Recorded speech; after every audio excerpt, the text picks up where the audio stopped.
मेरठ में देश का पहला ऐसा समारोह हुआ जिसमें देश के 17 पैरालंपिक विजेताओं के साथ पूरे प्रदेश के 2000 से अधिक दिव्यांग खिलाड़ी शामिल हुए।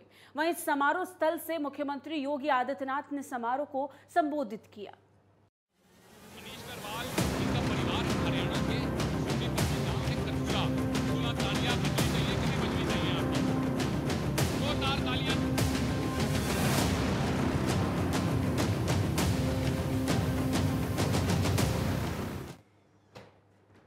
मेरठ का कृषि विश्वविद्यालय आज एक ऐतिहासिक समारोह का साक्षी बना। देश का पहला ऐसा समारोह जिसमें देश के 17 पैरालंपिक्स विजेताओं के साथ पूरे प्रदेश के 2000 से अधिक दिव्यांग खिलाड़ी शामिल हुए।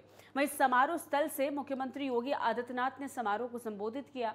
मुख्यमंत्री योगी आदित्यनाथ ने कहा कि मेरठ में खेल उत्पादों की अपनी एक गुणवत्ता रही है और न केवल देश के अंदर बल्कि दुनिया के अंदर भी उसकी मांग है। शासन स्तर पर उसे जो प्रोत्साहन मिलना चाहिए था उसकी कमी पहले दिखाई देती थी। 2018 के बाद उसमें जो तीव्रता आई है वो अभिनंदनीय है। साथ ही उन्होंने ये भी कहा कि केंद्रीय मंत्री अनुराग ठाकुर जब मौजूद रहे तो उनकी मौजूदगी दर्शाता है कि ये समारोह कितना बड़ा और महत्वपूर्ण है। वहीं अपने संबोधन में सीएम ने कहा कि सभी प्रशिक्षक को भी 10 लाख रुपए दिए जाएंगे। 4.5 साल में खेल इंफ्रास्ट्रक्चर पर काम किया है। तो अंतर्राष्ट्रीय खेल स्टेडियम बनाए, 11 वेट लिफ्टिंग हॉल बनाए, 44 छात्रावास संचालित किए। वहीं 3 खेल कॉलेजेस लखनऊ, इटावा और गोरखपुर से संचालित किए जा रहे हैं, जो अपने आप में एक बड़ी मिसाल बनकर उभरी है।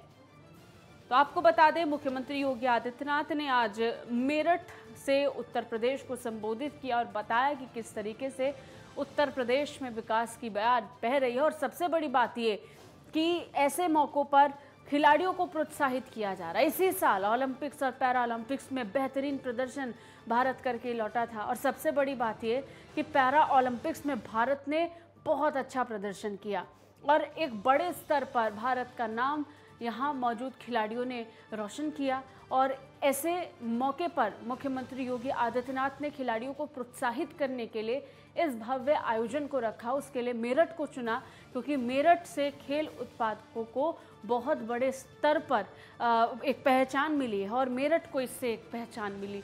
और इसी को आधार बनाते हुए आज तमाम चीज़ों का जिक्र केंद्रीय मंत्री अनुराग ठाकुर समेत मुख्यमंत्री योगी आदित्यनाथ ने किया।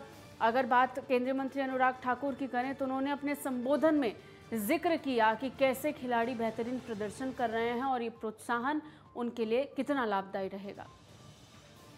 इस भी ज़्यादा जानकारी के साथ हमारे सहयोगी गौरव पांडे जुड़ गए, उनका रुख करेंगे। गौरव, 17 पैरा ओलंपिक विजेताओं को आज एक मंच पर लाने का काम उत्तर प्रदेश सरकार ने किया, मुख्यमंत्री योगी आदित्यनाथ ने किया और इस बीच उन्होंने संबोधित करते हुए कई बातों का जिक्र किया। जानकारी आपके पास है?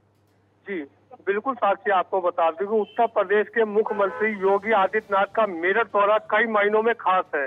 देश में इस तरह का पहला कार्यक्रम हुआ है, खिलाड़ियों का सम्मान हुआ है। देश के अलग अलग राज्यों से पैरा खेलों के चैंपियन यहाँ पहुंचे हैं। यही नहीं, योगी के साथ कार्यक्रम में केंद्रीय खेल मंत्री अनुराग ठाकुर भी मौजूद रहे हैं। और साक्षी, आपको बता दूं कि स्पोर्ट्स सिटी मेरठ में हुए सम्मान समारोह को लेकर खिलाड़ी और जो खेल से जुड़े लोग हैं उनमें काफी उत्साह है। पैरा खिलाड़ियों का सम्मान मैं आपको बताना चाहूंगा साक्षी, कि पैरा खिलाड़ियों के सम्मान में यूपी के स्वर्ण पदक विजेताओं को 6 करोड़ और रजत पदक विजेताओं को 4 करोड़ और कांस्य पदक विजेताओं को 2 करोड़ का इनाम दिया गया है। साक्षी, एक बात और बता दूं कि जो अन्य प्रदेश से खिलाड़ी आए थे उनको स्वर्ण पदक पर 2 करोड़, रजत पदक पर 1.5 करोड़, कांस्य के लिए 1 करोड़ का प्रोत्साहन राशि मिली है। जी। अच्छा, कुल मिला के गौरव यहाँ पर 32.5 करोड़ रुपए की जो सौगात है वो खिलाड़ियों को दी गई, चेक वितरित किए गए।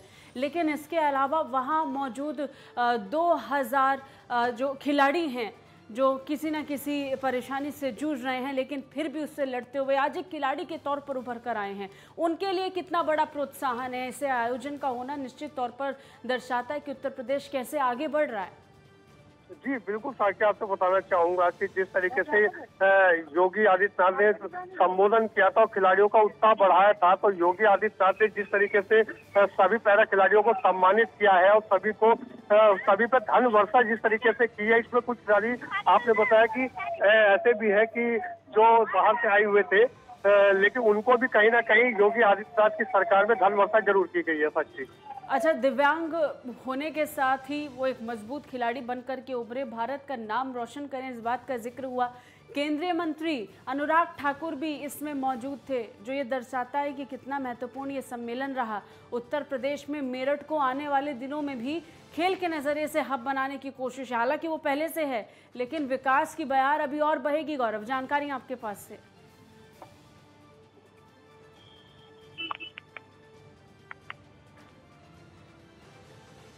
गौरव, आवाज पहुंच रही है?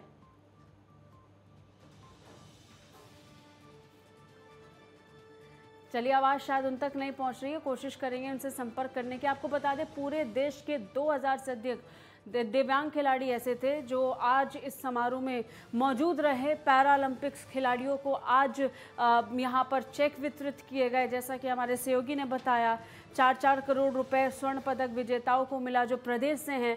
जो दूसरे प्रदेश से स्वर्ण पदक जीत कर आए हैं उनको 2 करोड़ रुपए की धनराशि चेक के जरिए से वितरित की गई।